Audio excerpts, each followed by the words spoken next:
This is the straight society, the orderly, well-managed, well-disciplined world of the establishment. It is made possible by the Protestant ethic. Work is noble, worldly achievement the sign of God's favor.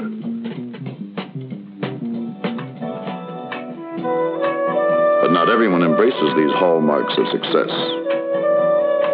In each city across the land, there exists another culture whose very philosophy and way of life rejects the fierce competition and its material rewards, and in so doing, refutes the order and discipline of the establishment.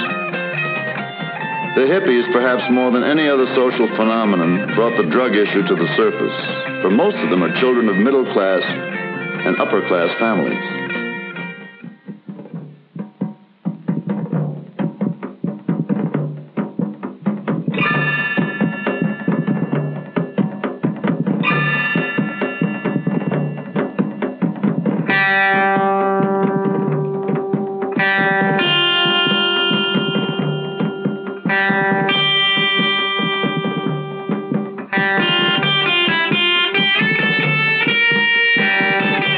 Thousands of snapshots on police station walls remain the only link between many of America's most affluent families and the children who embodied their great expectations.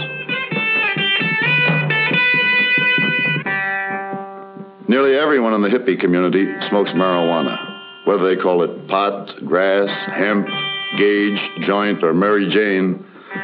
The marijuana is the basic background for the shared drug experience. The experience is shared to such an extent that roach pipes are always in demand. A roach is a marijuana butt, and it requires some form of holder for those last few drags.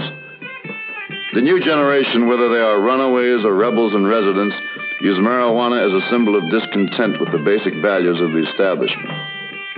For some, there exists a social imperative beyond flaunting society's rules. For these adventurers, the mind-expanding drugs open a window on a whole new frontier. We're lost in a beautiful energy, an energy of life, an energy of love.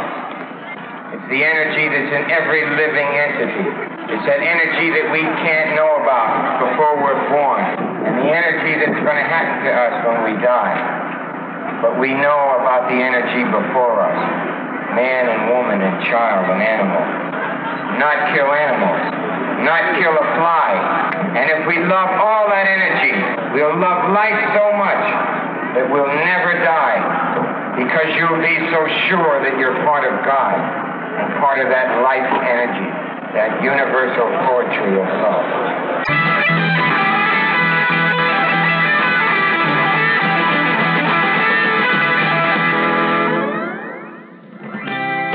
The use of LSD, particularly on the college campus and even in hippie circles, is on the downswing. Recent publicity linking the drug with severe psychotic reactions, chromosome breaks, and serious birth defects has had a sobering effect.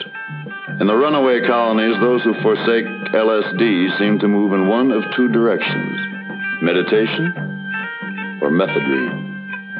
First, the meditators, often ministered to by a guru or swami. They ban ticks liquefying on a hot spoon.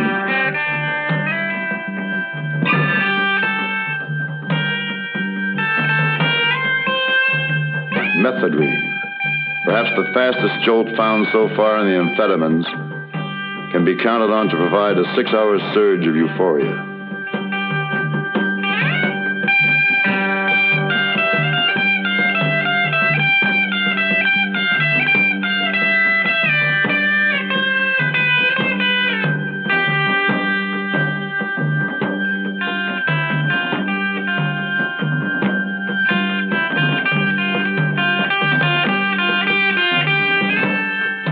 But it is accompanied by psychological dependence from which withdrawal can be a serious problem. I tried methadone, which I liked, which I became very addicted to. And then from there, the actual suicide attempts have been in the last 6 or 7 months, the real ones.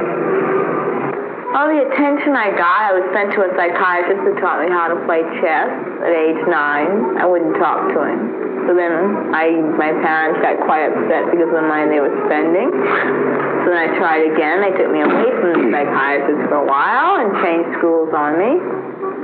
And then from there, several more attempts like swallowing aspirin, cutting my wrists, which doesn't work because blood coagulates and so forth. I called my parents and I was addicted to amphetamine bisulfate crystal, which is that you shoot and it's crystal. You know what that is. And I called them and I said I was addicted. I wanted to come home. I'd do anything. I conform to your standards, your rules, so forth. Go to LSUNO, be the perfect model of everything.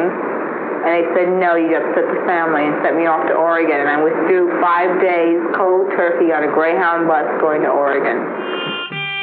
Methadone, LSD, heroin are the exception with the drug community. Marijuana is the common denominator. It's used universally within the hippie cults, in the ghettos, and in the high schools of every social and economic level. As a rough estimate, I would say that at least 10% of the students have used and are using marijuana. Now, the frequency may vary, and it's pretty difficult to estimate, but also probably a very significant thing is that acceptance is gaining steadily, and the usage is really increasing very, very rapidly. But with marijuana comes eventual confrontation with the law.